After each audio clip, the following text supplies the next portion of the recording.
बिस्मिल्लाहिर्रहमानिर्रहीम। अस्सलाम वालेकुम। हकीकत टीवी साइंस एंड हेल्थ में खुश आमदीद। ये आखिरी मौका था, ये आखिरी लम्हा था कि इस वक्त हालात बहुत ज़्यादा ख़राब होने वाले थे और हालात कुछ इस तरह ख़राब होने जा रहे हैं कि इस वक्त जंग पूरे मिडिल ईस्ट में फैलने वाली है। कतर ने आज आपको पता है कि ईरान को कॉल की और कॉल करके कहा कि अभी आपने स्ट्राइक नहीं करना इसराइल पर, थोड़ी देर रुक जाएं, सिर्फ थोड़ी देर रुक जाएं। हम एक दफ़ा ये मामला तय कर दें। ये दोहा में टॉक्स जारी है, मुज़ाकरा जारी है। उसके बाद हम आपको बताएंगे ये फाइनल मोमेंट्स है, वरना ये पूरा रीजन तबाह हो जाएगा। अब ये बात बच्चे बच्चे को पता है कि इसराइल ने इन सबको धोखा देना था, उसने दिया है। और अब सूरत हाल ये पैदा हुई है कि इसराइल ने जो कंडीशन रखी है, हमास ने उसको एक्सेप्ट करने से इनकार कर दिया है और इसराइल में अवाम सड़कों पर आ गई है। ये होना ही था। उसकी वजह क्या है? इसराइल ने शर्त ये रख दी है कि कैदी रिहा होंगे, लेकिन हमारी फौजें सारी की सारी गजा में रहेंगी। यानी इसराइल ने ये कह दिया है कि गजा हमारे अंडर रहेगा, फौजें हम रखेंगे वहां पर, हम पूरे का पूरा मुल्क चलाएंगे। ऐसे ही जैसे मुसलमानों की मस्जिद को इन्होंने पकड़ा हुआ है और ये इनकी इजाजत के बगैर नहीं जा सकते। उन्होंने कहा जी पूरी जगह से आप अपनी फौजें विड्रॉ करेंगे, जंग खत्म करेंगे, देन उसके बाद ये सूरत हाल सामने आएगी कि हम इस जंग को रोकेंगे। इस पर हुआ ये है कि इसराइल ने धोखा दिया है ऐन मौके के ऊपर। किसको? कतर को, मिस्र को। और साथ क्या कहा है कि मिस्र के बॉर्डर के ऊपर भी हमारी फौजें रहेंगी, गजा में भी रहेंगी, हम पूरे के पूरे मुल्क के अंदर अपनी फौजें रखेंगे और इसके बगैर रास्ता कोई नहीं होगा। फिर ये करेंगे क्या? ये असल में चाह ये रहे हैं फौज हम रखें, आहिस्ता आहिस्ता हम इजराइलियों को लाते रहें। यानी यहाँ से गजा के लोगों, पहले ही आपको पता है गजा के लोग वहाँ क्या सूरत हाल इन्होंने किया, पूरा गजा खंडर बना दिया। तो वो ये चाह रहे हैं कि वहाँ पर हमारी फौजें रहें और साथ साथ हम इजराइलियों को लाकर यहाँ पर आबाद करते रहे, साथ साथ करते रहे, आबाद कर लिया। यानी चलो जी आज तुम यहाँ पर, अब ये नई सोसाइटी बनी उसमें जी 100 घर बना दिए इजराइलियों के। चलो जैसे इन्होंने पूरे, आपको पता है कि किस तरह इन्होंने काम किया, यानी 76 सालों में सारे का सारा मुल्क खा गए। ये मास्टर है इन चीज़ों में। और अब उन्होंने कह दिया जी फौज तो हमारी रहेगी और जी हमारे लोग भी आएंगे और फलाना होगा, आप सिर्फ जंग बंदी करें। अब हमास ने कह दिया, उन्होंने कहा जी ये जो घटिया हरकत है वो असल में कतर के ऊपर अब बरस रही है कि भाई तुमने कहा था ना कि हमला नहीं करना। ये देखो, ये इसके करतूत हैं और ये धोखा देना इनकी नीयत में है। अब सीन ये हुआ है कि इन्होंने ईरान को कहा कि आपने अभी हमला नहीं करना, थोड़ा सा वेट कर लें।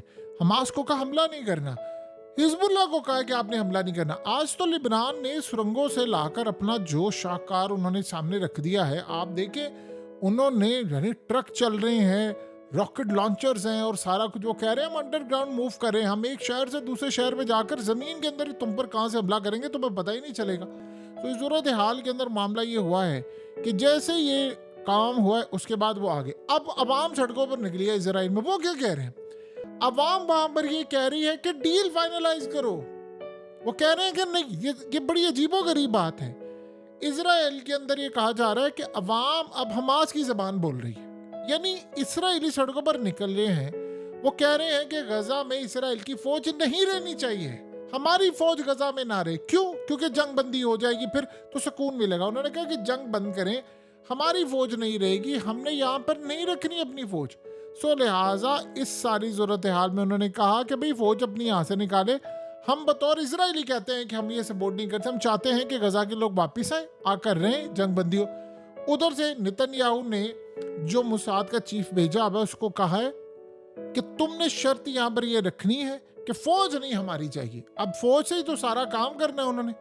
अब उनसे पूछा जी फौज ने वहां पर क्या काम करना है, कि जी नहीं फौज रहेगी, हम देखेंगे हमास के लोग ना वापस आ जाए। तो उन्होंने कहा अच्छा वो जो दूसरों ने आना है, नहीं वो इसराइल, वहां पर हमने $5 अरब का पैकेज अनाउंस कर दिया है, हम ही वहां पर कंस्ट्रक्शन करेंगे। अब जरा सुनिएगा इनकी कंडीशन और इनके तमाशे सुनिएगा। उसे धोखा देना था। कहते हैं कि जी $5 अरब हमने रखा है, हमारी ही कंपनीज जाएंगी, हम वहां पर जाकर टाइम लेंगे, पूरे का पूरा गजा जो है हम कंस्ट्रक्ट करेंगे और उसके अंदर 3 से 4 साल भी लग सकते हैं, 5 साल भी लग सकते हैं। उन 4-5 सालों के अंदर फौज हमारी रहेगी, हमारे कैदी आप छोड़ दें, तो फौज हमारी वहीं पर रहेगी, हम कंस्ट्रक्शन करेंगे, सारा कुछ करेगा। जब तक हम कंस्ट्रक्शन करें इनको आने की जरूरत नहीं गजा के लोग ने। यानी क्या बकवास तुम लोग कर रहे हो। यानी वो तुम्हारा लेना देना क्या है यहाँ से, क्यों कब्जा करना है सिर्फ। ये जितने आज इस्लामिक मुल्क चुप करके बैठे हुए हैं, इनको नहीं पता इनके साथ क्या होने वाला है। ये इसराइल ने नहीं छोड़ना इन इलाकों को। अर्दोगान ने जो बात की है कि मैं इसराइल की राह में खड़ा होने वाला हूं, उस बंदे की बात बिल्कुल सौ आने दुरुस्त है। उसको पता ही सारा कुछ होने वाला है। आप एक चीज गौर करें, जो खास तौर पर रूस के अंदर ये चला है। रूस के मीडिया ने कहा है कि इंडिया के अंदर चंद्रबाबू नायडू, जो इस वक्त बीजेपी की गवर्नमेंट के अंदर एक कलीदी किरदार अदा कर रहा है और वो सपोर्ट कर रहा है, यानी वो इत्तेहादी है। अगर वो गवर्नमेंट से निकला तो बीजेपी की गवर्नमेंट, मोदी की गवर्नमेंट गई।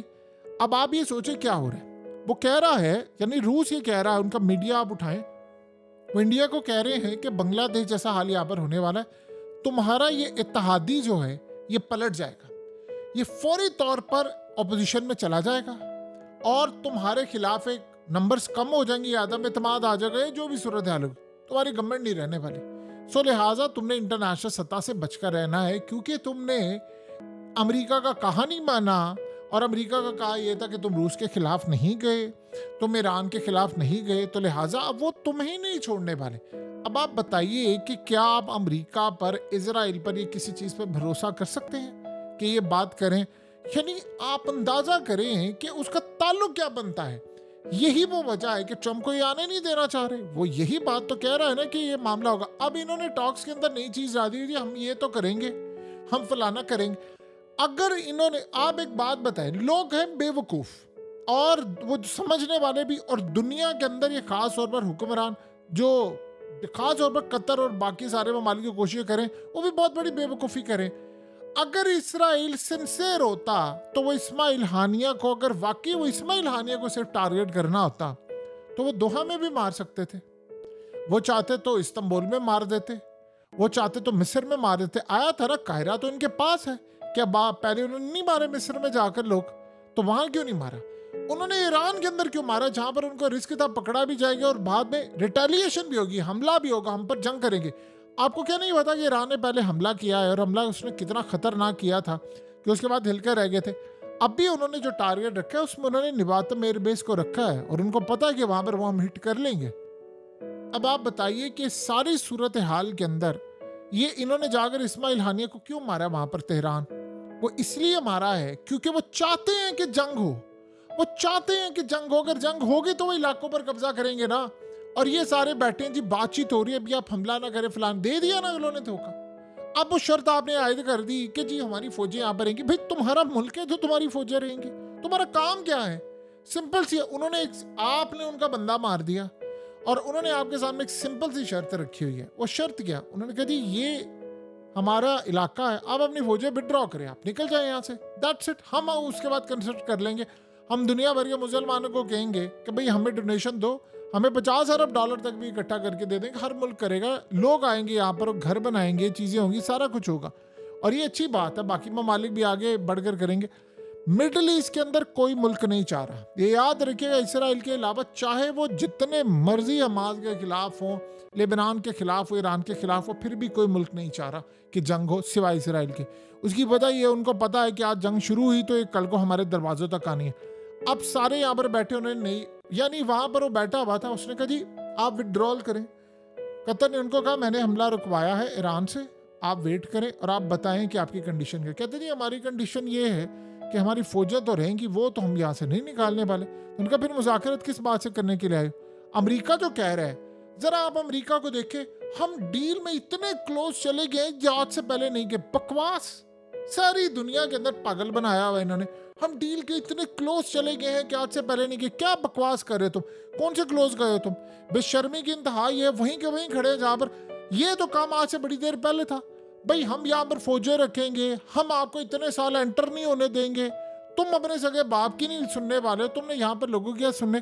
सो इस सारी सूरत हाल में एक बात समझ ले, ईरान को ये बात पता होनी चाहिए, इनका हमला रुकवाने के लिए लॉलीपॉप जितना वो दिया जा रहा है वो इनको दिया जा रहा है। और एक बात अच्छी तरह ईरान समझ ले, अगर ईरान ये समझ रहा है कि हम हमला डिले हो रहा है, चले हमारा फायदा हो रहा है, ठीक है, इसराइल में खौफ है, इसराइल में लोग गुस्से में हैं, पागल हुए पड़े हैं, सब कुछ है।